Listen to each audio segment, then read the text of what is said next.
ሚንግም ከፍቶ ሲገባ ከጠበቀው በላይ ትንሽዬ ክፍልን ያገኛል። ነገር ግን ቢያንስ 3 መደርደሪያዎች ስላሉት እንደሚበቃ ተናገረ። ሚንግም የሚያስፈልገውን መረጃ መፈለግ ጀመረ። በእርግጥ ጠቢብ ጆን ሲሆን እንደዚህ አይነት ችግሮች በሴክቶ እንደሚመጡ ጠብቆ ስለነበር ሁሉንም የአካውንት ቡኮች ይዞ ያስቀምጦ ነበር። በዛ ላይ ሁሉንም ደብተሮች ኮፒ የተደረገውንም 2 አድርጎ አንደኛው ቢጠፋ ሁለተኛው እንዲኖር፣ ሁለተኛው ቢሰረቅ ሶስተኛው እንዲኖር አድርጎ አስቀመጠ። ሚንግም የሚችለውን በእጅ ሌላውን ደግሞ በልብሱ እየለቀመ እናንተ የደላሎች ቦርድ ለምህረት ብላችሁ ፊት እንድትንበረከኩ አድርጋችኋለሁ አለ። የሚፈልገውን ከሰበሰበ በኋላ ጠቢብ ጆን ሲሆን የአካውንት ቡኮችን ብቻ እንዳስቀመጠ ራሱን ጠየቀ።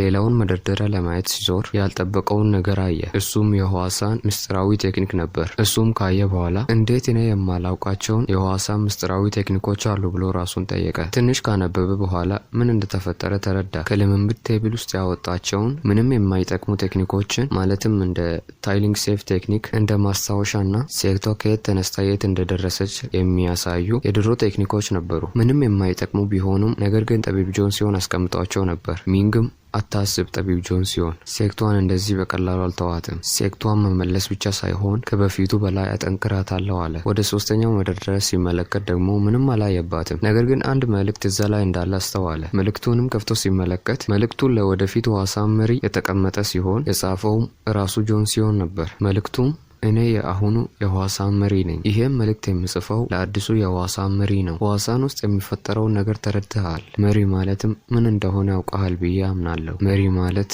ኮምፓስ እንጂ ምንም አይደለም። አሁን ያሉትና ወደፊት የሚመጡት ትውልዶችን ወደ መንገዳቸውና ህልማቸው ማድረስ ብቻ ነው እንጂ መሪ ስለሆንክ የምትፈልገውን ነገር ለማግኘት ብለህ ባገኘከው ስልጣንና ኃይል ልጆቹን በማይሆን ነገር መጠቀም የለብህም። እኛ የህዋሳን ሴክት በመጨረሻ ሴክት ሆነን እንቀራለን። ነገር ግን በውስጧ ያለፉ ነፍሶችና በውስጧ ያሉ ሰዎች ናቸው ዋጋዋን የሚሰጧት። የህዋሳን ደረጃ ዝቅ አለ ወይስ ከፍ አለ፣ ዋናው እውነተኛው የህዋሳን ሴክት መንፈስ መጠበቅ ነው። ያለምንም ጥርጥር በሴክቷ መሪ ላይ ሸክም የሚሆኑ ነገሮች በአካባቢው ወይም በዙሪያ ያሉት ሰዎች ናቸው። ስለዚህ ይህን ሸክም እንድትችል ወደፊት መሄድም እንድትቀጥል እነዚህን ህፃናት ወደ ችሎታቸው እንድታደርሳቸው እመኛለሁ። ስለዚህ እባክህ እነዚህን አበባዎች ተንከባከብ። የመሪው ፍርሚያ የህዋሳን ሴክት 11/20ኛው መሪ የሆነው ጠቢብ ጆን ሲሆን ሚንግ መልእክቱን ካነበበ በኋላ የመልእክቱ ክብደት ይሰማዋል። ነገር ግን ጠቢብ ጆን ሲሆን በስሜት የተሞላ መልእክትን ከማስቀመጥ በገንዘብ የተሞላ ሳጥንን ቢያስቀምጥ ይሻል ነበር አለ። ቦታውን ትንሽ ከቃኘ በኋላ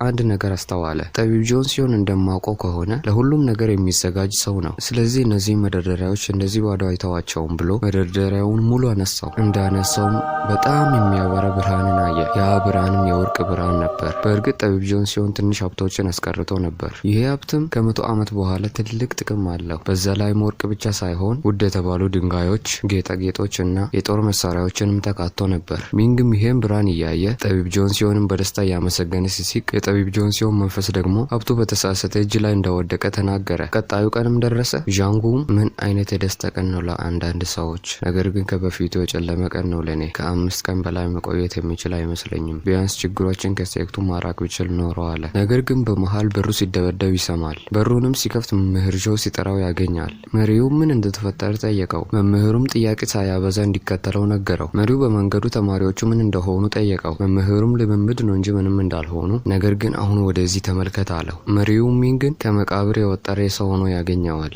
መሪውም ምን እንደሆነ ጠየቀው። ሚንግም እኔ ደህና ነኝ፣ ዋናው ነገር ይሄን ተመልከት አለው። መሪውም ሲመለከት አይኑ እስከሚጠፋ ድረስ ወርቁ መብራት ጀመረ። በህይወቱ አይቶ የማያውቀውን ሀብት ፊት ለፊቱ ሲያንጸባርቅ አየ። መሪውም አንተ ልጅ ይሄን ሁሉ ከየት ነው ያመጣከው? እርግጠኛ ነኝ ይሄን ሁሉ ሀብት ከመሬት አታገኝም አለ። ሚንግም ይመስለኛል በልምምድ ብዛት ነው፣ ምንም ማስታወስ እያቃተኝ ነው ብሎ መለሰለት። መሪውም ወርቃማ የሚያንጸባርቁ ወርቆችን እያየ ከሁሉ የሚበልጥ ደግሞ የሴክቷ የድሮ አካውንት ቡኮች ነበር። ነገሩ እውን አለመሆኑና መሆኑን ሳያረጋግጥ ለመንካት ራሱ ፈራ። የሆነ ስህተት ተፈጥሮ ከነ መጽሐፎቹ ቢጠፋ ብሎ አሰበ። ከዛ እነዚህ ቴክኒኮች ምንድን ናቸው? የህዋሳን ቴክኒኮች ናቸው? እሱም ያለማመን እያነበባቸው ሳለ ምስኪኑ ሽማግሌ መቻል አቅቶት ራሱን ሳተ። ከትንሽ ሰዓታት በኋላ እየጮኸ የፕላም አበባ ቴክኒክ እያለ ተነሳ። ከዛ ሮጦ የፋይናንስ እና የኢኮኖሚ ኤጀንሲ መሪ ዩን ዮንግ ጋር ሄዶ የአካውንቱ ደብተሮች እውነት መሆናቸውን ጠየቀው። አዎ ብሎ መለሰለት። በእውነት የታሂዋ ተግባሩ ክንፍ የዋሳን እንደሆነ በኤምፓየር ራሱ እንደተረጋገጠ መሪው እስካሁን ባለማመን ቺንግ ሚንግ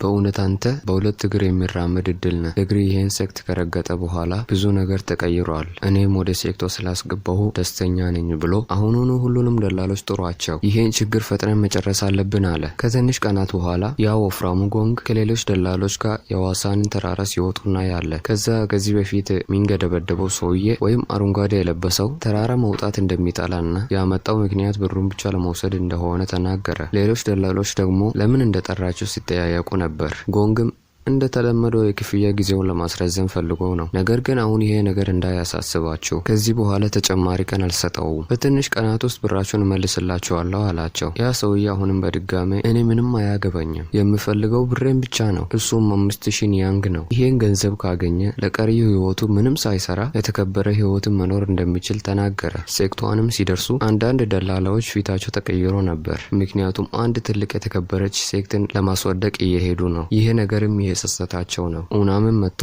ወደ ጃንጉ የሴክቷ መሪ ቢሮ እንዲከተሉት ነገራቸው። ጃንጉም ወጥቶ ተራራውን በመውጣት ስለደከማችሁ ቢያንስ ገብቶ ሻይ እንዲጠጡ ጠየቃቸው። ወፍራሙ ጎንግም ስለ ግብዣው እናመሰግናለን፣ ነገር ግን አሁን ወደ ዋናው ነገር ግባ አለው። ጃንጉም እንደዚህ ከሆነ ወደ ዋናው ነገር ልግባ። ዛሬ የሰበሰብኳችሁ በእኛና በእናንተ መሀል የነበረውን የስራ ግንኙነት ላናግራችሁ ነበር። እናም በምችለው አቅም እዚህ እና እዛ የሚሰጣችሁን ገንዘብ እየፈለግኩኝ ነበር፣ ነገር ግን ምንም ማግኘት አልቻልኩም። ስለዚህ አሁንም ትንሽ ጊዜ እንድትሰጡኝ እጠይቃቸዋለሁ አለ። ነገር ግን ጎንግ ከስር ፈገግ ብሎ በሚያሳዝን ሁኔታ ከዚህ በላይ ተጨማሪ ጊዜ ሊሰጠው እንደማይችል ነገረው። መሪውም አሁን ለጊዜው ትንሽ ገንዘብ ስለሰበሰበ ሙሉ በሙሉ ባይሆንም ከብድሩ ቢያንስ ትንሽ መሸፈን ስለሚችል ትንሽ እንዲታገሱት እንደ ምስጋና ዝቅ ብሎ በትዕግስት ብቻ ዋሳንን እንዲረዱ ለመናቸው። ሚንግም ከላያቸው ቆሞ እንዲህ ሆነ መሪዋ መንገድን ለመጠቀም ፈልጎ ነው አለ። ማለትም መሪው የደላሎችን ብድር ሙሉ በሙሉ መስጠት ይችላል፣ ነገር ግን ለዋሳን ታማኝ የሆኑ ሰዎችን ከነሱ ለመለየት ፈልጎ ነው። ነገር ግን ሚንግ መሪው ምንም ሳያስቀር ያላቸውን ነገር ሙሉ መውሰድ እየቻለ